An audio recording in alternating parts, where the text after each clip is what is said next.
টাকা তোলা চাওয়ার অভিযোগ ঠিকাদারের কাছে। ইতিমধ্যে এই ঘটনায় 3 জনকে গ্রেপ্তার করা হয়েছে। আমাদের সঙ্গে রয়েছেন প্রতিনিধি সেবক। ঠিক কি ঘটেছে আরো একবার পরিষ্কার হতে যাবে বিষয়টি।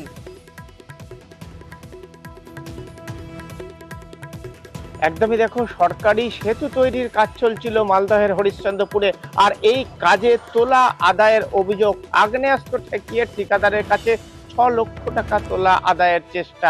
আর এই ঘটনায় থানায় অভিযোগ দায়েরের পরে তৎপর হয় পুলিশ এবং এই ঘটনায় আবু তায়েব নামে একজনকে গ্রেপ্তার করা হয়েছে। তার বাড়ি মালদহের চাচলের রনঘাট এলাকায় এবং তার সঙ্গে আরো কয়েকজন সহযোগী গ্রেপ্তার করা হয়েছে। এবং যেটা জানা যাচ্ছে যে এই আবু তায়েবের দলবল তারা বড় ব্যবসায়ী ঠিকাদার, তাদেরকে দীর্ঘদিন ধরে টার্গেট করতো, বারবারই তোলা আদায়ের চেষ্টা, পুরনো তোলা আদায়ের অভিযোগ রয়েছে তাদের বিরুদ্ধে। কিন্তু এই ঠিকাদার যিনি বেগুন মুসলিমপুর এলাকা হরিশ্চন্দ্রপুরে সেখানে একটি সেতু তৈরির কাজ করছিলেন, তিনি যখন আগ্নেয়াস্ত্র দেখিয়ে তাকে হুমকি দেওয়া হয়, তিনি থানার দ্বারস্থ হন।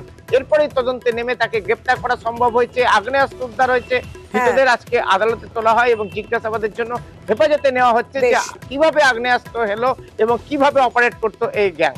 ধন্যবাদ।